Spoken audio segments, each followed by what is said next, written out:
getting back to the sort of meet the referee almost on this Goldie Lockdowns adventure, the second part that we're doing now. Again, we're joined by Adam, and we're really grateful for his time this evening. What I think is really, really important that we now go into is that we start to talk about the non-verbal communication side as we now look at the second part of the clip, following on from the first part we did yesterday. And I think that this is going to be a really, really crucial thing. I think there's going to be an awful lot of lessons that we can take from this. So we can see that there's been a very tactically placed substitute who's come to basically be a nuisance. In his onesie. And that must be Adam telling him to go back to servicing cars.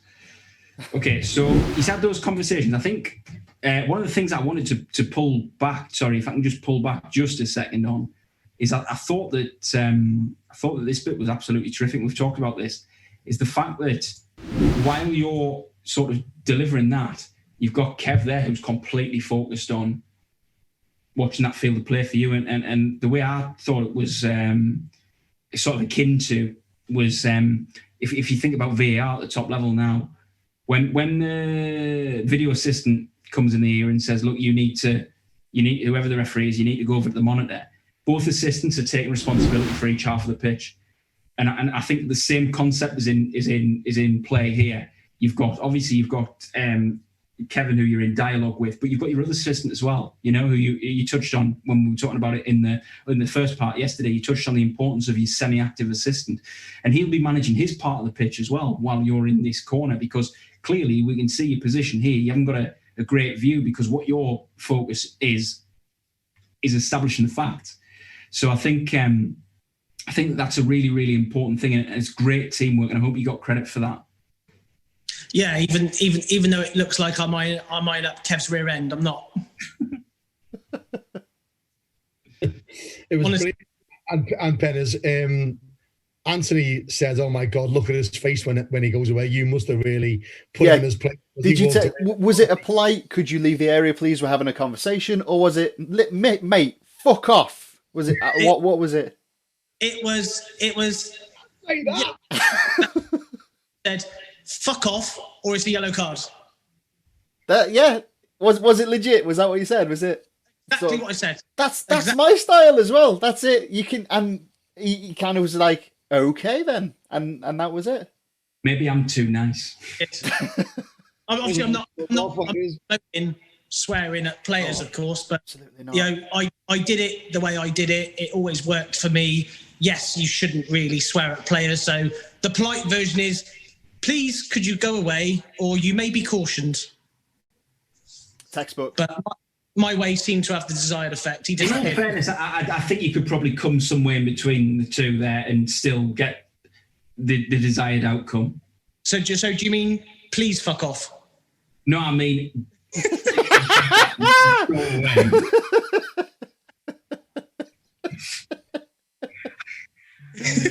Thing is, I don't know. The thing is, I can't see the wall there. I know they're laughing at me. I can't see the wall there. But what I'd be worried about is that basically the observer or somebody was maybe a little bit too close.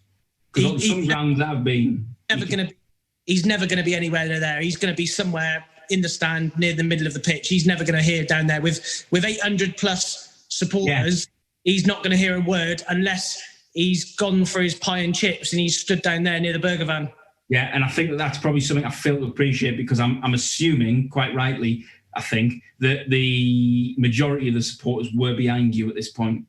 I mean, the crowd noise at this point was still, obviously, there was still quite a bit of crowd noise. Yeah. So pretty much the only person who could have really heard me would have been the assistant and the substitute.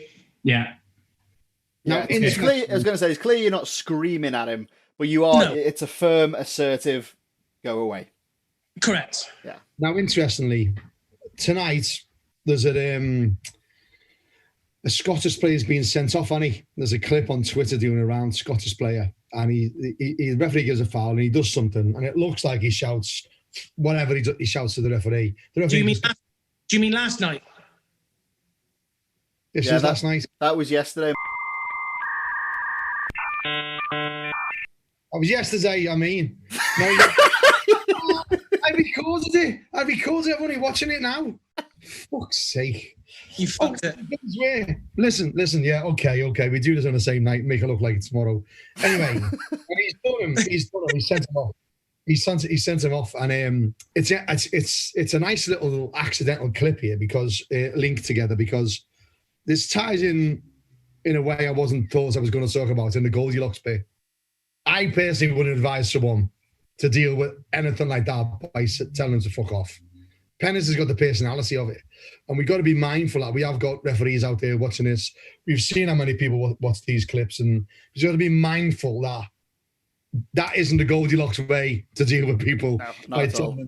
It's not the right way to do it, Martin. Yeah, that's not blanket advice at all. You can't condone that as by the book. Yeah, and when I was laughing, I wasn't laughing at you, Nate. I didn't want you to think I was laughing at you because you're pulling up. I'm laughing at how blatant these have been about it. Now, I'll be honest, my other personality-driven referee, I've done that.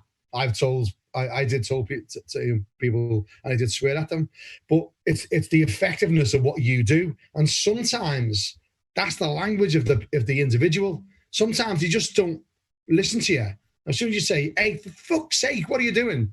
They sort of go, "Whoa." But then we've had incidents where, "Oh, I want that referee suspended because he swore at me." You get these players, and then it's a really tricky one to do. I don't know. I mean, I don't know if I've ever said this to you, Martin, and I don't know what your opinion about this as a coach is, but when I first qualified, my mentor actually said to me, "Nathan," he said, "you can say absolutely anything you want to say to the players, to the spectators, to any club officials, just don't swear at them." Mm. That was the genuine line, and I remember it so clearly. And I don't think anyone would have told Pennis to do that early on in his career. I think as you go through and you get that confidence, you'll see. Remember what Pennis said about knowing his players? Knowing his players, he knew about the dropping zone. We talk about targets. It's something we haven't talked about on this blog, about your targets of management. There's always targets of management from set pieces and stuff that we will talk about another time. Knowing your players is really important. There's probably players, Pennis, that you could swear at every day of the week. Nothing would happen. They'd swear back. Their temperature will go down. Everyone wins. But there's others that they would lose their shit if you swore at them on a pitch. Yeah, I mean, I could name, which I won't, but I could name several players throughout my refereeing career who, at the start of my career, if you like, were probably the biggest pain in the ass on the pitch. Whereas come to the end of my career, some of those have become really, really good friends and still are good friends now, because some of those players, sometimes the player who's the hardest work on the pitch, if he knows that he can have a bit of two-way banter with you and it is two-way and you both know where the line is, sometimes that's the only thing that works with that type of player. And come the end of the game, the amount of times I did a game where the biggest knobhead on the whole pitch at the end of the game was the first person to come and shake my hand and say, "Thanks, ref. At least I've got someone I can talk to today. We had a bit of two-way banter, So, yeah, don't get me wrong. There's other times when it's gone against me and I've said something like, even something like, I remember a player appealing for a corner. It was a goal kick. And he appealed and I went, "Shut up." And he literally lost the plot because I told him to shut up. And it took me, I couldn't get him on side for the rest of that game. It probably took me, as stupid as it sounds, I had to referee that team probably another 4 or 5 times before I got him back on board. So, yeah, it's certainly, it's not advised. I don't condone it at all. Obviously, I was just a head case that did it my way, and luckily it worked for me 90% of the time. But yeah, certainly, you shouldn't ever really be swearing. Thanks, Pennis. I really appreciate you coming in with that, because it is important when we have these people coming through. We've talked about how society changes. We talked about rent boy, people calling people rent boy, and then the N word, and then we could be hypocritical saying, we've evolved in language, but it's still perfectly okay to tell a player to fuck off. And I think we just got to be mindful where we sit ourselves there. And when I want to just tie that in, Pen, is a couple of things. Is one, I remember clearly talking to you about a particular player who we're not going to mention, who always made your life hell. Pain in the ass, covered in tattoos, hard work. And you had him, didn't you? He'd moved teams, hadn't he? And he'd gone down to a team. And we talked about it. Pardon? That's exactly who I'm talking about. And I won't name names because he's now a very, very good friend of mine. But the initials was JV. Yeah. And the only way you got into his psyche was by using the exact same language back that he was using to you, and you were almost fronting him. And we had a long discussion about it. I remember talking about it a long time. It plays on my mind a little bit because it was the right thing to do for the right player in the right situation. So I couldn't knock you for having that language and that confrontation attitude with him, but it was just something I wanted to sort of clarify and just put in the picture, because that just changed your whole relationship with him for the rest of your refereeing career, didn't it? Yeah. Well, if you remember, one of the first times I refereed him, we almost had a fight on the pitch, didn't we? Yeah, I remember it clearly, absolutely clearly, yeah. And it's just an interesting involvement of player-referee relationship, whereas we know it's not good advice to swear at players. We know there's going to be people out there who would never dream of swearing in a million years. But like we say about our toolboxes, and I know the FA will say, oh my God, that's ridiculous, a charity shouldn't be advocating it. It's going to have to be in your toolbox at a time to pull out at the right time with the right player in the right game, just to make sort of you personalised to say, for fuck's sake, really? People do respond to that positively. But I just wanted to be mindful of me because, you know, that was a brave move by you. And I just think referees make brave moves, in inverted commas, in games and in careers. And that was one of the ones you did that really worked for you. So, you know, I wanted to recognise that, mate. So thanks. But don't do it. Don't do it. Don't do it. Yeah, it's not going to end up on the referee's course, that one. Anyway, if I'm going to move this forward a touch, because obviously I think it's really good that we've had that and we don't condone that, but I think one of the real sort of things which I think a lot of people who are watching this hopefully can use as a learning point is that dialogue between yourself and Kevin, Adam. I wonder if you could give us a bit more of an insight into that. Before you ran away, obviously, I wound it back there just before we saw you running away. So if you give us some of the insight into the dialogue and some of the information that he gave you there and the way that he gave you that information as well for people who are operating as assistants to think about how they might communicate with officials under pressure like this. Yeah, so like I said, you know, as part of my pre-match in this game and moving forwards at that level and above, my pre-match was always, you know, yeah, when I got to 2A, we had the comms, the headsets, you could speak to each other. But obviously at this level, you don't have that. So if you've got buzzer flags, then like I said to people, they don't replace your standard signals, but they are an aid and you use them as an aid to help you. And this is a prime example of where, like I said last night, not today, last night, you know, when the goal was scored, as far as I was concerned, it was a goal, but the reaction of the defensive team told me something wasn't right.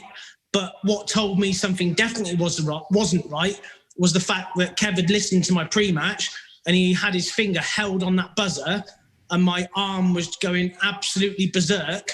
So I knew he had information for me. It was just a case of deal with the fake injured player, get everyone out of the way, and then go over to see him. So obviously when I've come over to Kev and almost got tripped up by the ball, thanks goalkeeper, you know, I already know that he's got some vital information for me. I already know that before I've got to him. So when I get to him, when I say, right then, Kev, what have you got for me? Obviously, as we've already discussed, the first thing was to get rid of the sub because he doesn't need to be listening. So we'd get him to disappear politely. And yeah, I know. And then I'm just black. The problem is I'm a salesman. I'll always sell and just blag my way through life, but it's worked.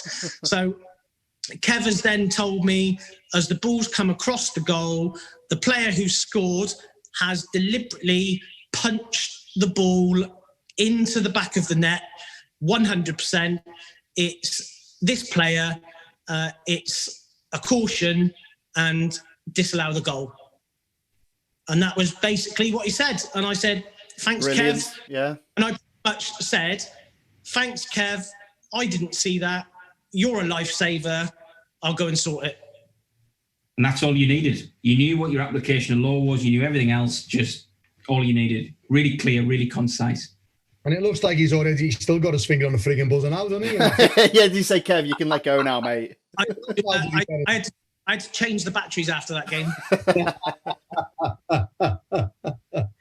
But one of the other things I always remember about you, Pen, is doing it. You know, you've always wore that respect sticker on your arm, didn't you? Yeah. There wasn't many referees at that level. I can't ever remember seeing a referee at that level. You always wore that respect. Fair play. It was always something stuck in my head about you. I didn't see any other level 3s or 2Bs having that respect sticker on their arm. I know now they've got the EA Sports on at 2B and 2A, but I always respected that in you, that you had that respect thing on you. It's something, even though we're talking about like swearing at players, you did believe in that sort of relationship, didn't you? No, I mean, the thing is, the reason that I always wore it is because obviously it was there and we could wear it. And as we discussed last night, I did a hell of a lot of work to get to that level and be fit enough to last 120 minutes, not 90 minutes. So I always made an absolute point of being close to play with a good angle, so that as soon as something happened, if someone turned around to question it, I would be there to say, look where I am. And for me, that was what got me the respect, not wearing the badge. It was being close to play in a credible position, all over it, so that when it was questioned, I would literally be able to say to them, I'm stood here, look where I am. And that's what got me to where it got me, to be honest. No, fair play. Nate, are you going to play the bit and then I am, yeah. A bit in the middle when he blows his whistle? Yeah. Before you play this, just to let you know, because Kev's given me such good information, what I've then said to him is, watch me now go and fuck this up. Interestingly, it was a good appointment from the FA, because Kevin was a very experienced level 4, wasn't he? Oh, top lino. So he was a good appointment for you. Another lino might have completely buggered that up for you. Have we got any background music now?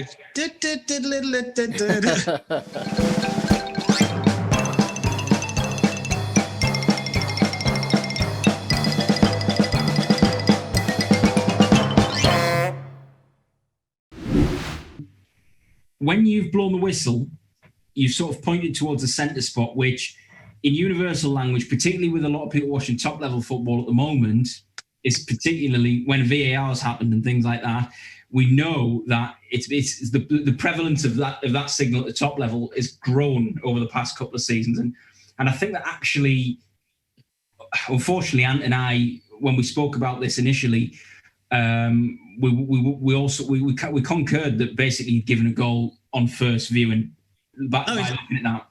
It's not unfortunate, because when I blew that whistle, the whole crowd cheered, thinking I'd awarded a bloody goal. Yeah.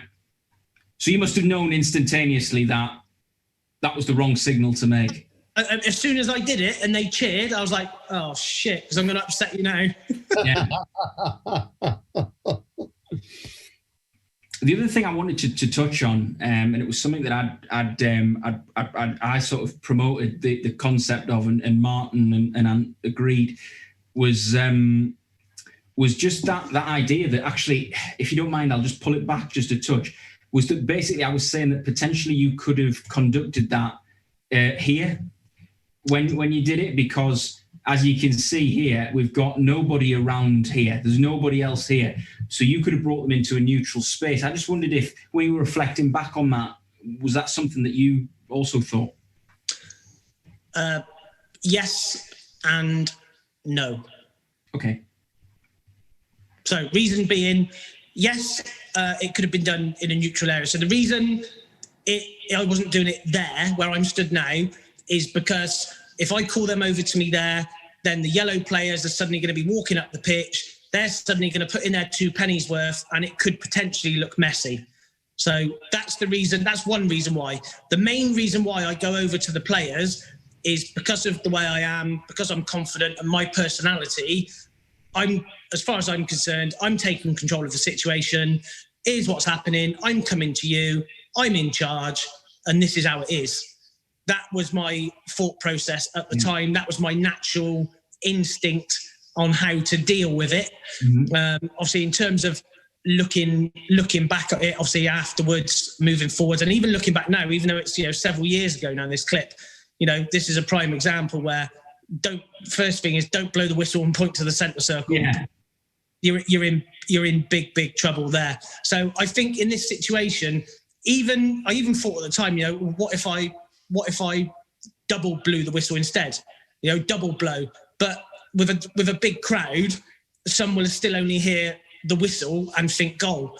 So I think this is a prime example of where the non-verbal communication as I'm walking across the pitch at this moment, you know, you could even then sort of stop here, stop a little bit towards the right-hand side of the semicircle. But as you're going over, you're almost cutting the grass like this. So everybody looking in is going, oh, he's disallowed it. He's disallowed it. I know generally you cut the grass. If it's a big penalty appeal and you need to sell the decision, you cut the grass. You know, I think this is a prime example where if I'm walking across the pitch here and cut grass, I think that would sell to enough people. Oh, hang on a minute. This is disallowed. And you'd have more time as well, wouldn't you? Because obviously I'm looking here, you've got your left hand in your pocket, and I'm presuming that's where you keep the yellow card. Yeah, I didn't have an itch. That's where the yellow card is. Yeah. So obviously, if you'd done that, you would have basically said there's not going to be a goal here, and then you could have started the caution procedure. Correct. Yeah, totally correct. I see there you've got the offending player and the club captain, but you've also got a third player there. The third player is just there as an audience. All I'm really interested in here is the player who's obviously committed the offence and the captain who was pretty much, to be fair, he was a bit of a live wire, but anything that needed doing, if he was involved and he was there, he, as a referee in that game and even moving forwards, he always worked with me really, really well. So he needed to be there to help with me selling the decision. The number 8 doesn't need to be there whatsoever. And obviously the issue you've still got here is that, you know, the decision, even though it's been made, the decision has not been sold whatsoever. Yeah, and I just wanted to gauge what your conversation was with the players just before the yellow card was produced, because... Yeah, so it's quite simply, obviously the ball hit the back of the net. I didn't see an offence. My assistant did see the ball being punched in to the back of the goal. Therefore, the goal is disallowed. It's a yellow card. Simple. So it's crucial that you mentioned there, it's a yellow card, because... obviously you'll have seen in the preamble to this, we were all, including Martin, of the opinion that you hadn't effectively communicated. No, incorrect. I am so mouthy, I indicate everything. So when I watched the first episode or two of this, and you mentioned about the guy looking up, just be dopey, because I told matey that he was getting a yellow card. The captain knew he was getting a yellow card as well. Right.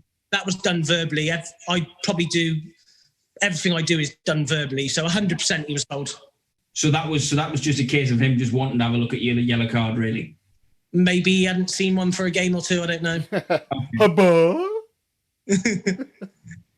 Do you mind if I move this forward, gents? Yeah, go on. Because I have got a question about this moment here, where we see this. That's where I was going to link it to what I asked you before about the neutral zone. I'm just wondering if you could potentially, because obviously he's now aware that Kevin's had an involvement in this decision-making process, because it's him that he's made a beeline for. Yep. I'm correctly assuming, I presume. Correct. So, again, if you'd done that potentially in a more neutral zone, is that something that you maybe potentially could have cut out?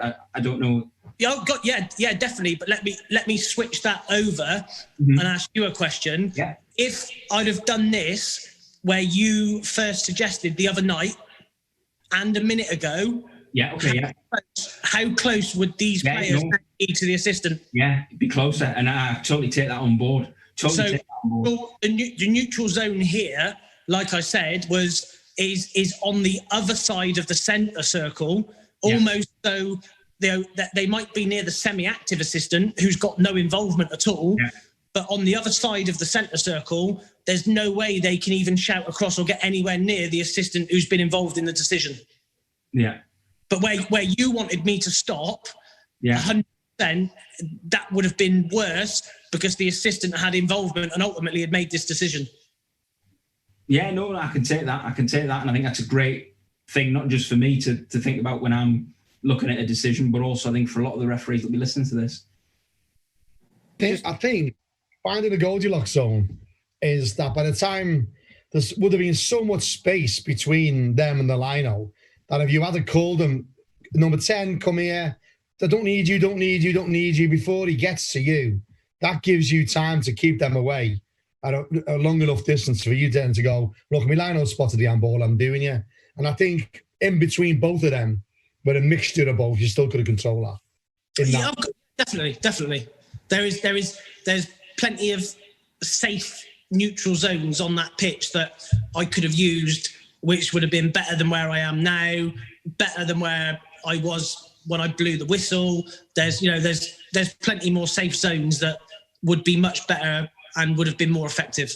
Well, they were in their own half, ready to start with a goal, weren't they, Weymouth? So if you would have been easy to control them and said, I don't need you, I just need you.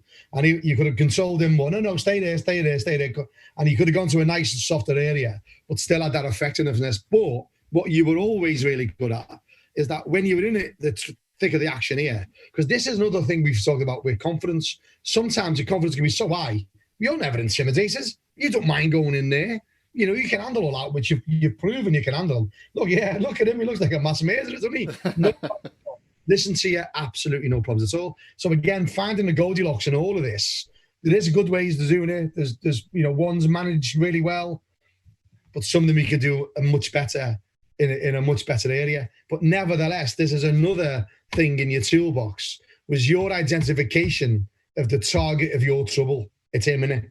Not the lad you just booked. Look what he's... The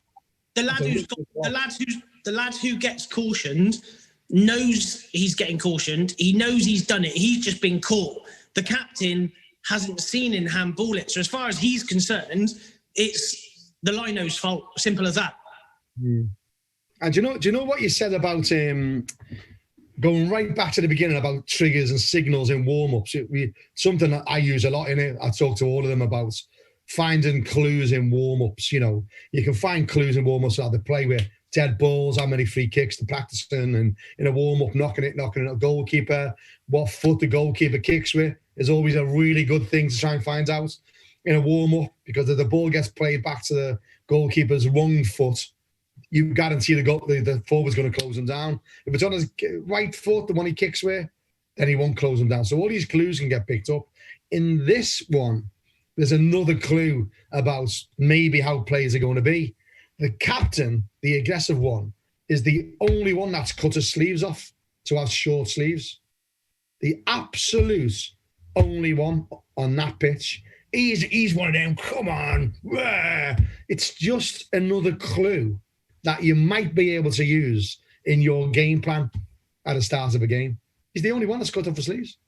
That's why me and him got on so well, look, because I always wore short sleeves. Yeah, apart from the ref, yeah. But it's just these... Penners was right in identifying like people in warm-ups, and it is an opportunity warm-ups to find out who these players could be a pain in the arse. They've either got the socks over the knees, no one else has, they're the loudest. Maybe the collar are up on the shirt when they used to have collars. There's loads of things. Don't waste your warm-up on just warming up. Would be a really good tip for you to use. Try and get clues of things that might help you during your game. So what else do you want to throw into here then, So? Well, I was just going to say, we've chatted about the pointy pokey finger, but we also said actually in this instance it was used to kind of sweep him back into position. So if that had been a thrusty one, like fuck off, get back in your own half sort of thing, that would have been a bit of an issue. But as we watched it back a couple of times, you've gone, whoa, back you go over there. Top draw. Yeah, lovely stuff. That kind of wraps up what we've been talking about this clip for the past few episodes. I just want to say that was 3 minutes of your game. How did the other 87 go? And we've got 3 more weeks in lockdown, so be honest with you, bar this sequence of events, the game actually went really, really well. Come off at the end, no hassle, no beef, no issues. Both clubs were happy. The observer was happy. And I ultimately came off and thought, yeah, you know what, I've done for my first game at this level. I've done all right here.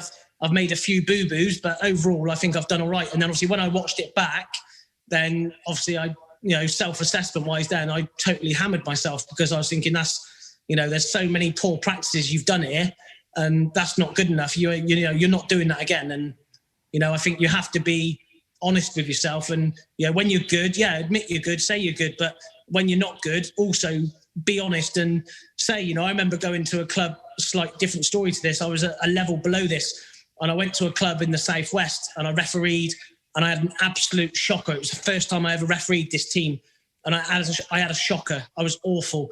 I literally got appointed to them 3 weeks later, and I turned up, and it's the only ground ever where I've turned up where the team have actually said, "Oh my God, not you again."